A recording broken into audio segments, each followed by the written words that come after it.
I mean, you get it. You get it. You guys get it, okay? A lot of these channels are stupid. We know they're stupid.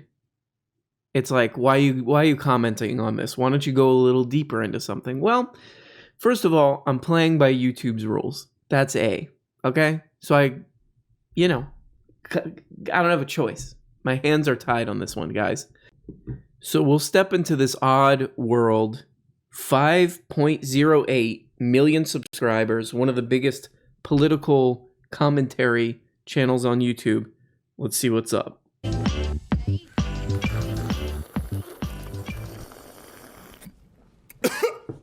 Oh, are you my okay? family Oh my gosh. gathering of 6 or more is coming back on me. Oh, no. Thanksgiving. No. You got the coronavirus. I shouldn't say it in front of my lawyer, but I'm a serial felon. Because I had Nana and I had Mama and Papa. Criminal. Just consider it a house in a Mexican neighborhood with 19 cars in the driveway. Your Christmas. So this is like a thing on his channel a bunch where he's like making these racial comments. He'll be like, "Oh, hey, my half Asian lawyer over there." He'll say that a bunch about some guy who works for him, or he'll say like something he just said. And I was thinking about this. I was watching some Zizek thing as I do, and he was talking about how people, when people are friends, when people are close, when they're, they know they can trust each other, when they know they kind of have each other's backs and they're kind of on the same side and they have each other's best interest at heart, is that they tend to start making mean jokes to each other. Maybe you function in a different way. Maybe in other cultures it functions in a different way. But in my circles, a small exchange of obscenities is the only way to really break the ice and to let it be known now we are real friends. Well, it's flattering. It's like Sorry? you know how they say imitation is the best form of flattery? It's not exactly imitation. It's a little bit of mockery because it implies... And I've seen this definitely with people that I've worked with. People make racist jokes to each other, but they know that they're actually kind of making fun of racism, and they're just kind of joking with these kind of stereotypes and stuff. It's the same. I just the quote that, or the clip that I was watching where Zizek was talking about this. He was talking about relationships. Like when you're really close in a relationship, you've been with that person for a long time, you start to say kind of sarcastic, mean things to each other. He was talking about his wife, where now him and his wife have been married for a while. He'll tell her to like go flush herself down the toilet and stuff like that. The message is not, I really mean it, but the message is, our love is so strong that we can even talk like that and know that it will not get hurt, Like, Right. if my wife asked me, what should I do? And my standard answer was, of course, jump into the toilet bowl and flush the water after you or whatever. I mean, there are much worse things and so on. And it's a kind of way to just show, or it's something that happens with people who are bonded, who know that they care about each other. With Steven Crowder, I've realized he's kind of like the boss in the office.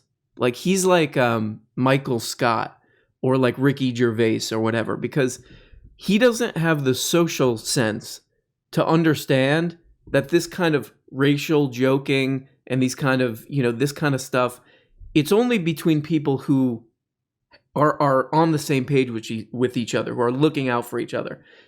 And it's usually working class people talk like this. With Steven Crowder, he's a guy who's anti-union, anti-minimum wage. He's not only like a boss, like a manager, but he's like the guy who owns the factory. He's got the views and the opinions of a guy who owns the factory, who does not have you and probably most of his viewers' best interest at heart. It's like he comes into the factory, he's like, I don't want to pay you. I don't want you to have any worker safety. I don't want you to have a day off. Also, ching chong bing bong. Right, guys? So that's that's kind of the problem. That's the lack of social awareness that we're dealing with here. And it really is like Steve Carell or Ricky Gervais, just somebody who's like, hey, yeah, I can say this, right? Haha, like they don't know, like they're the only one who doesn't know that what they're doing makes no sense in this scenario. Okay, great. You had this camera equipment, and that's all that was. You were bringing it in. Okay. Why did you need the Bristol boards then? If Right. you're putting cameras inside of the room, why are you blocking the windows? Why are you sending people away? Right, if the whole thing is open, it's fine. Okay, great. Then just be consistent. When that came out, the first thing I thought was, listen to this. These guys are going down such a rabbit hole with all this election stuff. They're talking about like Bristol boards and cameras and all this stuff. They're like, oh, well, a pipe burst in this one place, and then a bunch of people had to leave.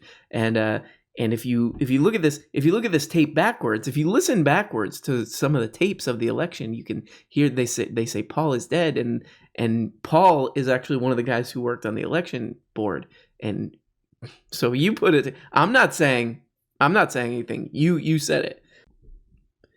And it is over. Like it's fully over, the election stuff. I think I'm trying to figure out what the strategy is for a guy like this, because there's this I can't remember what the metaphor was, what the actual historical event for this was, but people, when a belief happens, when it's like, ooh, the coming of God is going to happen on December 13th, and then it doesn't happen, people actually become more solidified in that belief, like they believe it more. And I feel like this guy's like pumping them up. He's like, look at all this evidence we have. Look at all this evidence. And then, of course, none of it goes anywhere. This doesn't work out. Trump's not the president again, even though they really want him to be. Is there going to be any sort of like, hey, Steve, you were telling us all this stuff and nothing worked out. You're in big trouble, buddy. Probably not.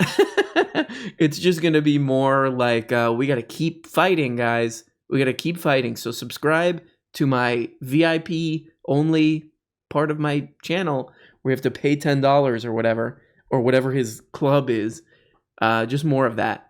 Yeah, just keep donating to me. We're going to keep fighting this. We're going to keep fighting this good fight, this good meaningful fight where we look into what Bristol board. There's a Bristol board was used somewhere.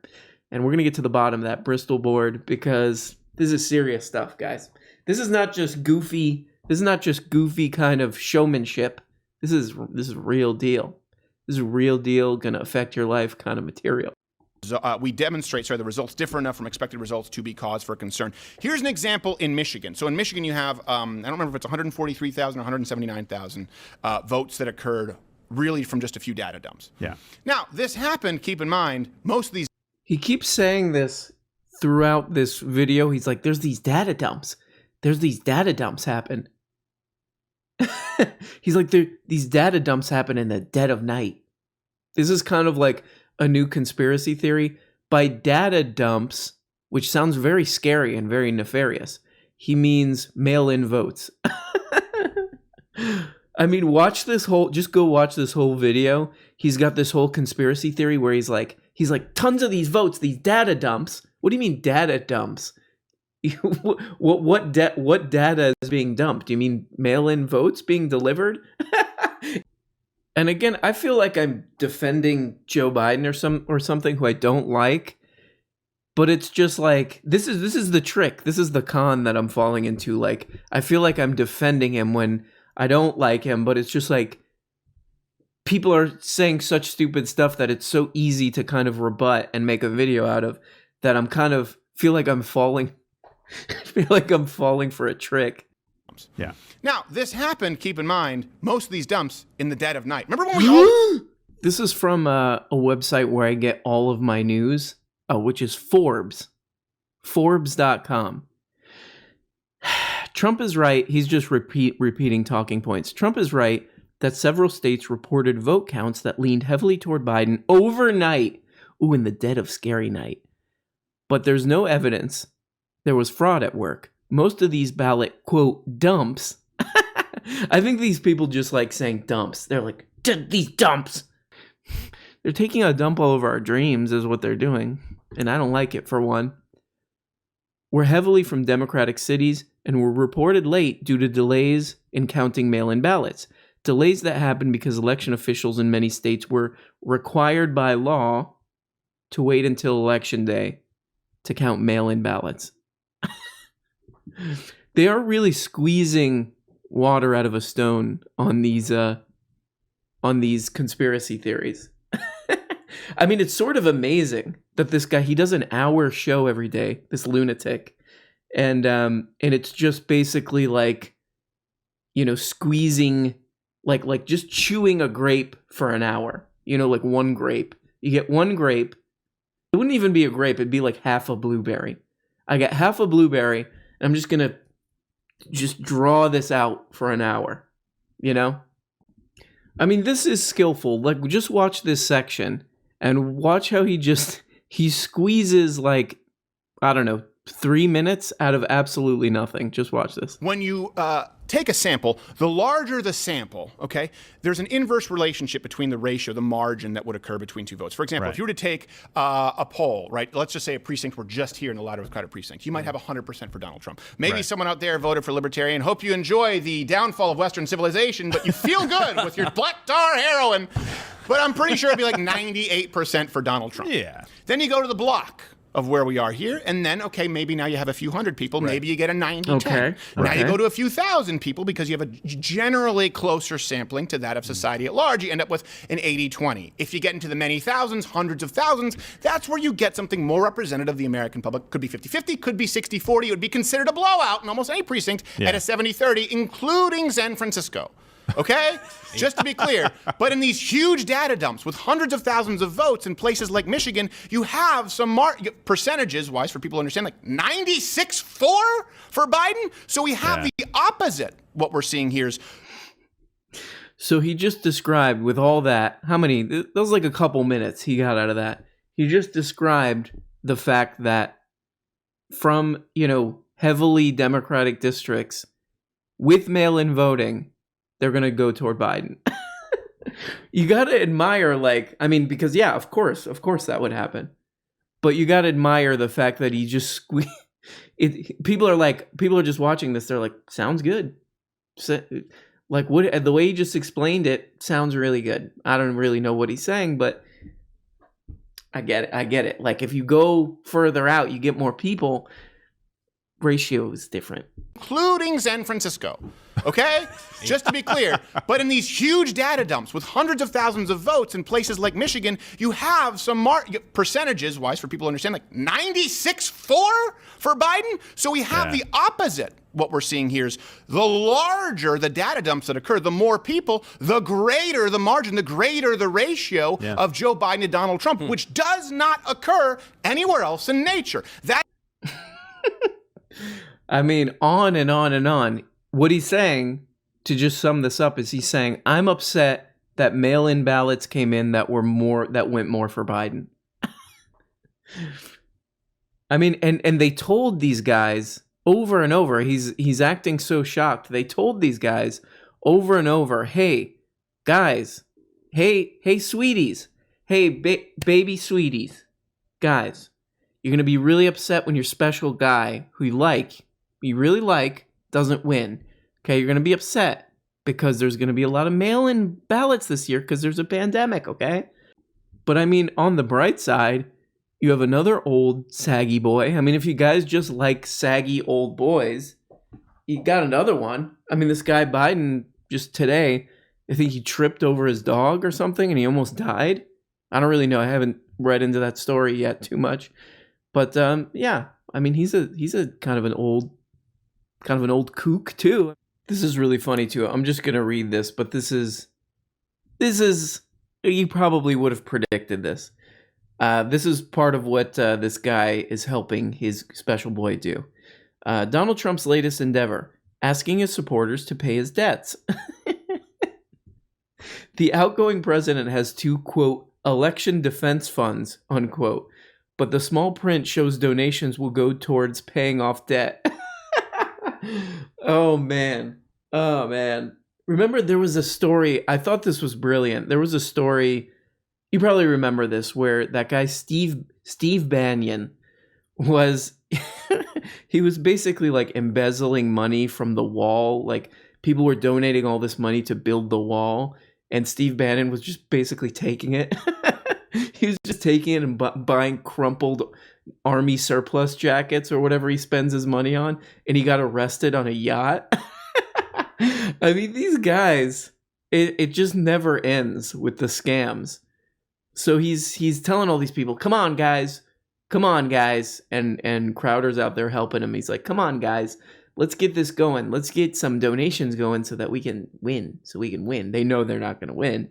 Let's get some, we still got a chance guys, so donate more. And this dude's just like paying his debts. He's just paying his debts with the money. Donald Trump has set up a retirement GoFundMe. Well, not exactly. He doesn't call it a retirement GoFundMe, but his election defense fund. Those donating, it's great. It's great.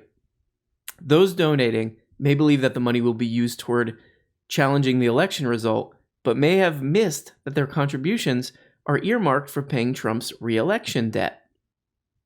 It seems to be the latest episode in the Trump team's comedy of errors. Oh, man. They're like Coen Brothers characters, these guys. I mean, Biden is too, you know. I mean, the people that he's filling his cabinet with are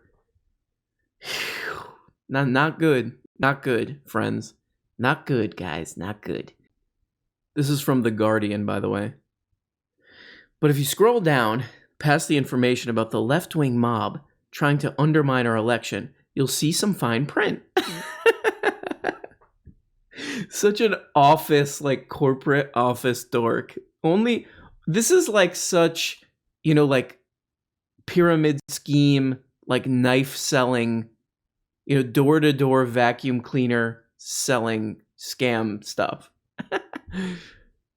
But if you scroll down past the information about left-wing mob, you'll see some of the fine print. On Trump's personal fund, it dictates that all of the donations raised, only 50%, only 50% will go towards a recount effort, and that 50% of each contribution, up to a maximum of $2,800, will be designated toward the 2020 general election account for general election debt retirement until such debt is retired. Oh boy. Oh boy. I mean, this is what you do. You know, if you got some fame, you try to figure out how to turn that into money, how to monetize that schmidt. You know what I mean? I did a video about this like a couple months ago where there was this trending story. I don't know how I found this, but it was, again, another Candace Owens story. Our favorite. She's one of our favorites on this channel. We love her. And she set up this page that was like, she's going to sue Facebook because Facebook is mean to, I guess, Candace Owens. So she's going to sue Facebook because she doesn't want no fact checks on her tweets or whatever it is.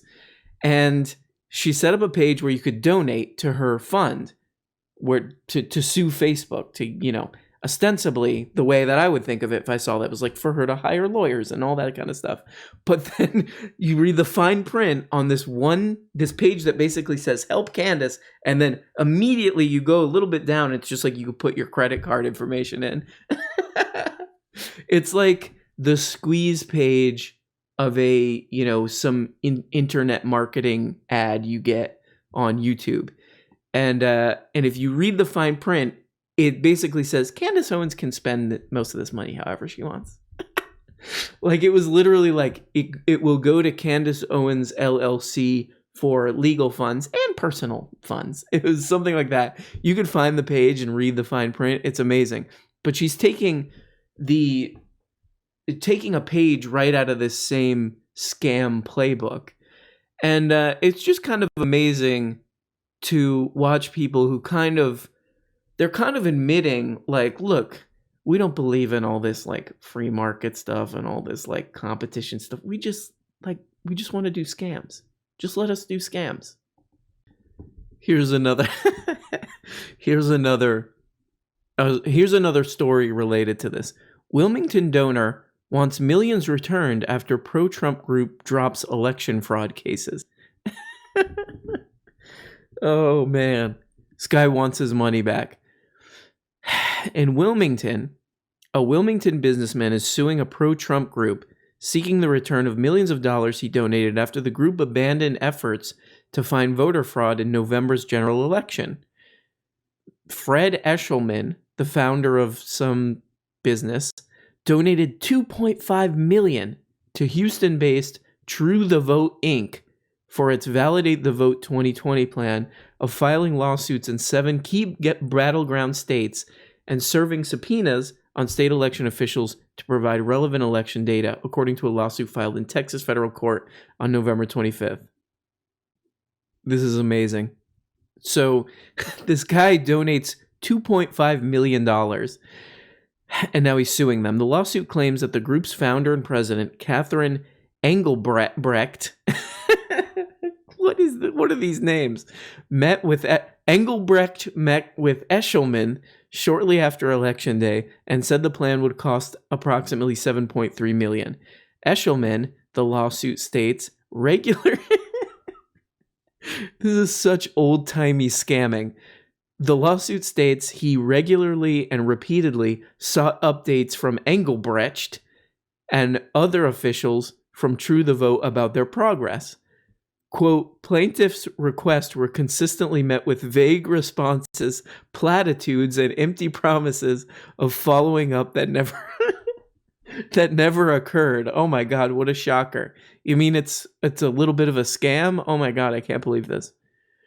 True the Vote announced on November 17th that it had dismissed lawsuits in Georgia, Michigan, Pennsylvania, and Wisconsin, citing, like, the whole thing is just people scamming each other. Like, this whole, like, all of these people are just, it's just scams on top of scams. This story gets even funnier. In a statement to the Charlotte Observer, Engelbrecht, that's the person who owns this, like, save the vote, don't do vote fraud, organization, said the lawsuit is inaccurate and misrepresents the situation. She claims the group used Eshelman's donation to create a whistleblower program, file lawsuits, and provide resources for, quote, groundbreaking data analysis of voter systems. Engelbrecht added that Eshelman, these names, come on, stop it. Engelbrecht added that Eshelman's consultants, so get here, listen to this. This guy who donated $2.5 million, he wanted $1 million sent to a private company, and the lawsuit was filed days after True the Vote disputed the invoice. So he was doing some kind of tax scam or something. So this is who these people are. The organization is doing a scam just right off the bat because none of this is going to go anywhere. Then he donated a bunch of money that looks like some kind of a scam to give to some private company, and now they're just like angry at each other.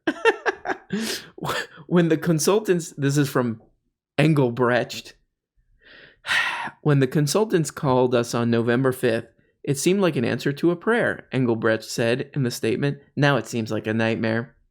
It seems like a prayer because we were just going to get the money, but turned out he's doing a scam too. What a nightmare. So this is what I got to do. This is what I got to do to get 5 million subscribers. I got to do unwitting, condescending racism on this channel. Hey, a friend of mine, my friend gave me this drink. He's half Filipino. So I'll call him my half Filipino friend on my channel all the time, even though he's employed by me and he pretty much has to laugh at what I say. I'll keep calling him that. What a great channel. Hey guys, this is just normal behavior of normal people who like each other.